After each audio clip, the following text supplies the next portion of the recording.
Two women. One spent 24 years as a nurse in intensive care and operating theatres. The other, an accredited mental health social worker supporting people through trauma. Like us, many of you have lived inside the systems and have your own lived and living experiences. We're not telling you our names just yet, but we will tell you why we're here.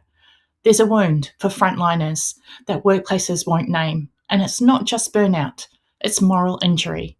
What happens when the system forces you to choose between your conscience and your calling? We've lived it. Our differences are what creates unity, and the conversations that heal happen between peers. That is what Between Peers is all about. Today I thought we would look at a Nursing Australia graduate RN post. It was posted 17 hours ago, so it's really current, and that would have been posted on the 1st of July 2026. So it's new grad rostered with other new grad. Like the title said, I've just started as a new grad on a small ward, 16 beds, and there are two other new grads on the unit. One started at the beginning of the year, one started a month ago, and I've just started. I've noticed almost all my shifts I've rostered with one of the other new grads. I was kind of surprised by this because at orientation they said we weren't allowed to double check meds with another grad or a casual pool nurse, and only with a permanent 2-hour ward nurse. We aren't even supposed to team nurse with other new grad. It seems less of an issue for early shifts as there is more staff around, like TL, NUM, but late shifts or weekends it will just be 4 of us. Nights only 3, so it feels like a lot of the senior nurses to have to do even more when I'm already needing so much support as a fresh nurse. Is this just the norm? What can I do to be less of a hindrance to the senior nurse? Because I really appreciate how much help they give me. This is a loaded question, okay? This is a loaded question. And based on context, okay? Now, the reason I say that is because if you read back to it, it talks about 3 new grads, which is a lot. In a 16 unit. For a 16 bed unit, that's a lot of new grads, but they're spaced out. So one is already been in the program for 6 months. Yep. One is only 1 month, and then her day something or other of starting, okay? So when you think about it, the 6 month, even though emotionally and morally we say a new grad is 12 months, depending on the ward, depending on the educator, depending on the support, depending on their previous experience, and had they ever worked as an AIN or an EN, because none of that's there. Someone working 6 months, if they've got any of that other background, they would be deemed clinically more competent because of that lived experience. Like, go back to the story where I talked in one of the other previous episodes where I did 2 years part-time whilst nursing training when I did my clinical placement on the ward that week, and then that weekend I would literally do rostered work on the same ward as an AIN and then as an enrolled nurse. So to me, from my perspective, there's context missing, because if I'm an enrolled nurse working there, right, and that's what I'm employed as, but because they knew during the week I was literally there the day before as a student nurse, they would drag me off and show me and teach me things that their normal registered nurses would be doing, so that I could continue to evolve and grow, even though now I was on paid working hours. So to me, there's a lot of context missing. The grad nurse that's been there for 6 months, that's someone that's past probation. Do you know what I mean? I'm not talking about, within a graduate program. No. But that is someone that really knows the lay of the land. And I know in one of the comments they were saying something about, when someone has more experience, the nurses will often give them, more responsibility.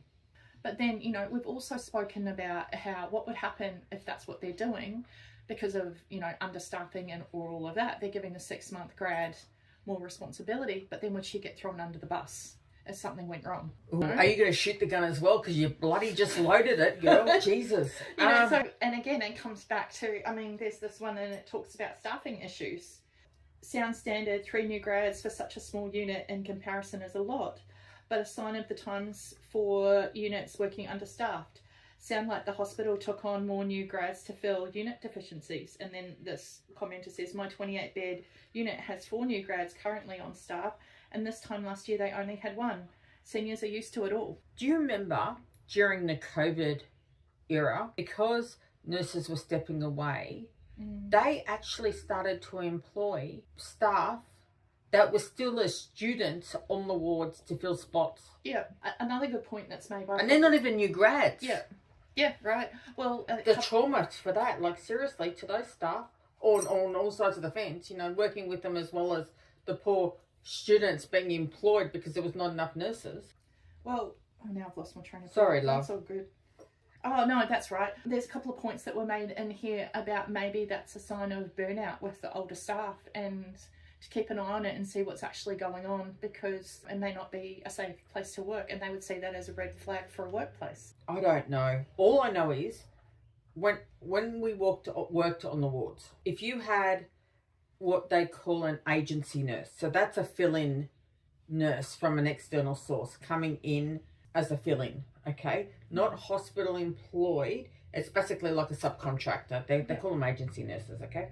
When you have an agency nurse come in to the hospital, the agency nurse, doesn't matter what years of experience, the agency nurse is to check their drugs with a permanent staff member, because the unit may have specific way of dealing with things or idiosyncrasies, or so depending on like a vascular ward or a cardiac ward or something like that, what will happen is each particular consultant will do certain things in a certain way based on, if this is what's happening with the patient, this is my next protocol. If this is what's happening with their patient, this is the next protocol, okay? Yeah. They have basically that's called standing orders. Yeah. Okay?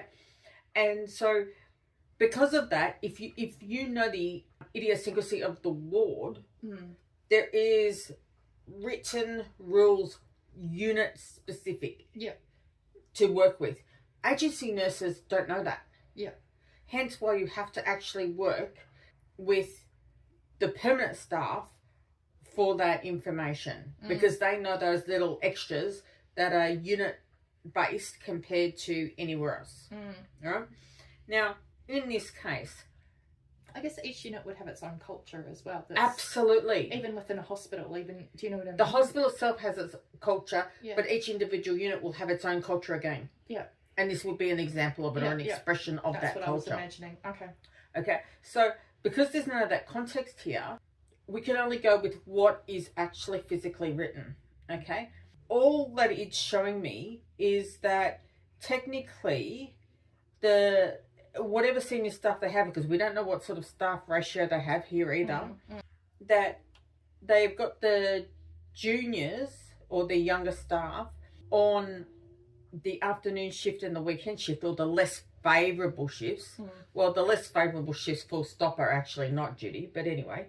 And what is happening is that they're wondering about this rule bending. Now, the rule bending, as far as I am aware, right, and this is the best practice, okay, if you've got a brand new grad out but has spent 5 years as an EN, and which is an endorsed enrolled nurse, right, and could do anything and everything, and has done so for 5 years and has just finished her actual RN training, is now a new grad, because she's got a lot of background behind her, she could be extremely efficient in time management and communication and rapport and a lot of basic skills, okay? So is she to be assessed at the same level and the same competency as another brand new grad that's only come out of, who's 21 years old or 20 years old and has only had whatever training that she physically had through the university system? Because it's chalk and cheese, even though technically they are both new grads. Well, that goes to the comment that I was talking about before, which I'll actually read out now. So there were similar rules when I was a grad, but a few months in, I noticed some bending of the rules and I was allowed to supervise students and orientate new starters. Now that I'm a seasoned old hag, I think that's hilarious, I've realised that it was because the seniors thought I had reached a place where I was okay with it. Other new grads did not have similar rule bending. By all means, raise it if it feels uncomfortable or unsafe. Don't do it. But if it feels like it's just rules, mention that you're okay with it and embrace the opportunity to grow. What do you think about like raising it to rostering or senior staff members? Do you think that that could actually shoot her in the foot as a new grad, because be seen as causing problems? It could go either way, right?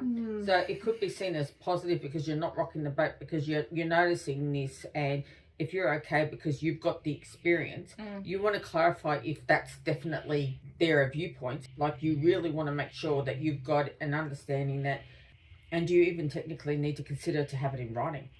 Because, well, yeah, I think you do. With at the end of the day, some things can bite you back on the backside later, if it's not in writing. Yeah. And there'll be someone who will end up being thrown under the bus. Is that going to be you? So, do you casually ask the charge nurse, hey, I'm noticing this with the staffing. Are you deeming myself to be of this standard? You know, or ask the unit educator. But then if you casually ask them, then that's not a written record. You know, does it need to be in an email? I don't know. There were two ways. Like, in hindsight, I have certain knowledge now versus then. I think it depends on the culture of the ward and what feels right. Yeah, but saying that, if there's no email, then there's no proof that you had that conversation. And if you are thrown under the bus, you've got no leg to stand on legally. No leg to stand on, yeah. There was something else mentioned in here that I didn't know what it was, but I don't know if it's related. They were talking about a shift of supernumeracy. Do you know what that is? So what happens is, it's basically orientation shifts, okay? So normally, anywhere you start in nursing, okay, you are given what they call a supernumeracy. If there's supposed to be 3 staff on for that normal allocation based on the complexity of the patient's needs, right? And you're classed as doing the extra, okay? You are not, you will get your paid correct wage, but you are literally floating to learn, to make sure you know where all the wound dressings are, the layout of the ward, the policies, the procedures, everything to do with the ward. Now, depending on the unit, usually it's only 3 days. Okay. The trend usually is 3 days, and they usually also buddy you with someone too. Yeah. So you usually have a mentor or someone who is your shadowing. Yeah, you know, so that push comes to shove, this is the person that is your resource person immediately. Because sometimes if you wanted to try and catch up with the nurse educator or anything else, it could be hard, you know, depending on shifts and what's going on, where this is a way to get very quick access.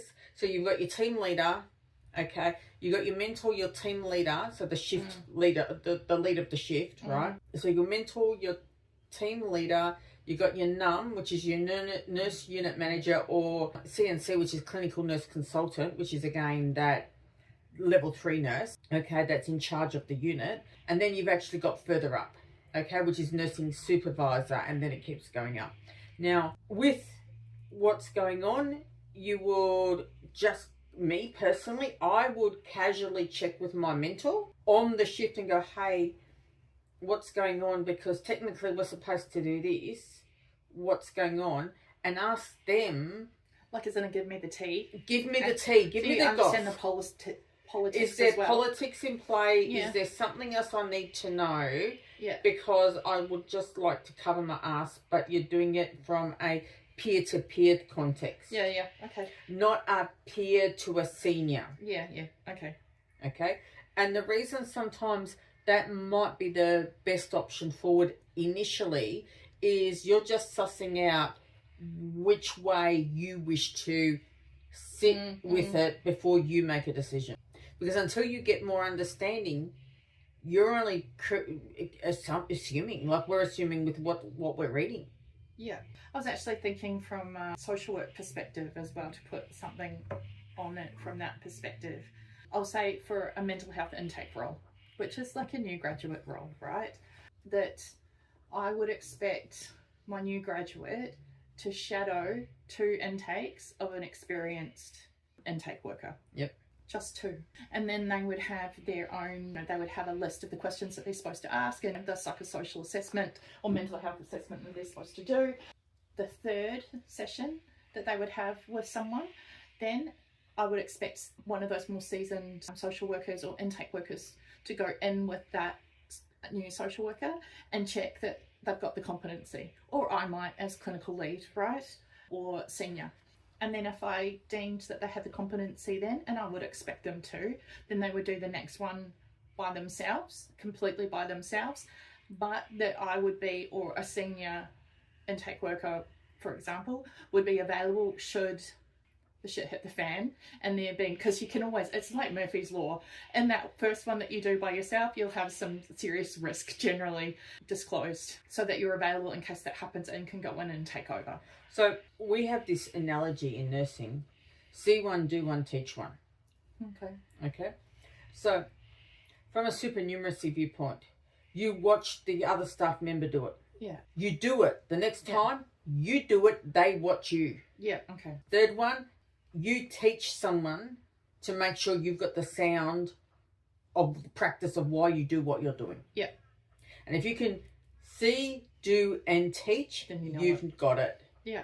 I suppose that's the same. It's the same version, yeah. Social work, but I guess I've actually heard it called that before and I'd forgotten. That's a really good reminder, because eventually then that new grad would be teaching the next person. Because if you can teach it with understanding of why you're doing it in the particular manner, yeah, right? Because there's many ways to do a job. Yeah. There's many ways to do a particular task, right? Yeah. And you see it one way, you can do it a different way, long as you're maintaining the principles that are required, aka wound dressings and whatever else. You can do certain things many ways. Long as you're actually physically meeting the criteria and the understanding of the criteria, it's okay. And then when you teach it, you're teaching it from that criteria. You're teaching it from the viewpoint of understanding of why you're doing it the particular way you're doing it. I guess that's really similar to how I would teach someone to talk about confidentiality and consent. Do you know, those normal sort of initial conversations that we'd have in all of our, I'll use intake again, in that I always say, this is how I do it, and I will give the example of how I do it, and I go, but that's natural, and I use stuff that is very natural to me and how I want to do it. And I'll say to them, you need to make it natural for you.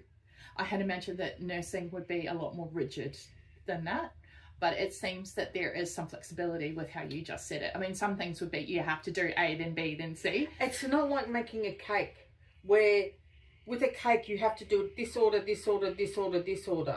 Yeah, because certain things doesn't rise. The cake doesn't rise, or you don't get what you need, right? Yeah. There are some liberties. Okay. Literally providing that the framework is maintained. Yeah. Okay. So all the steps, all the things need to be done, but how you do them is up to you. No, yes and no, sort of. It depends. Like if you're doing depends on what you're doing. It depends on what the topic is, but like you could do. Look, I've got no example right off the top of my head, but there are tasks where you can do certain things this way or that way, and you do what suits you. Yeah.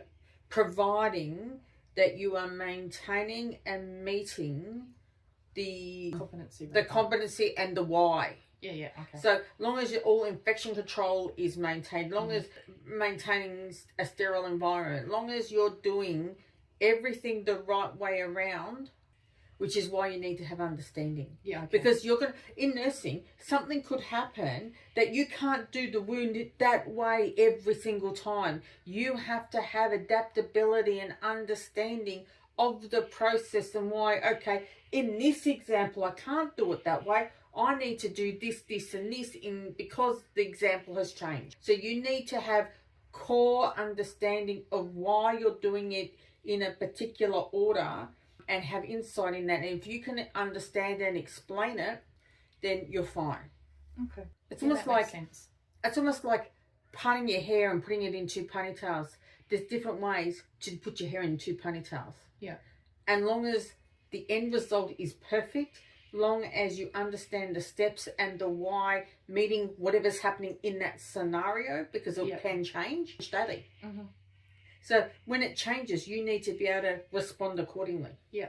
So that's why you have to have understanding around what you're doing, best practice and why. Yeah.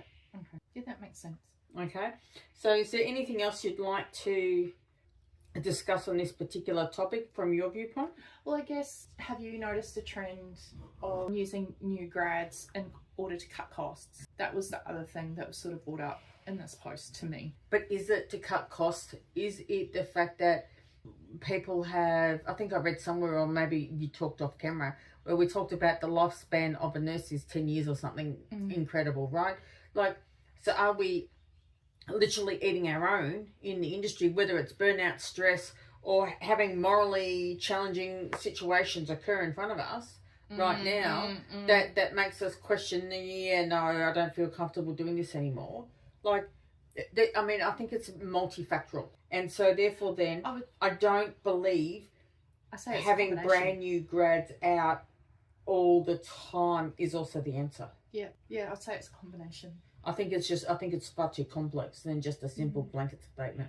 I think there's definitely staffing issues around the cost, and so to cut costs, a new grad is probably worth, costs, a lot less than an experienced nurse. But we're only talking cents an hour. Well, I would say, so for example, a grad in the area that the place that I work is $20,000 less than an allied health clinician. Well, see, that's a lot, but I mean, I suppose cents can add up to dollars, that can add up to big dollars, right? Yeah. I'm naively saying cents, but I remember the wage between a level 1 year 8 nurse versus a level 2 RN, which was called a CN, a clinical nurse, was 50 cents. Yeah. And then from a CN to a NUM, it was just shy of $1. Oh, that's ridiculous. Right? So a lot of people decided genuinely why the responsibilities.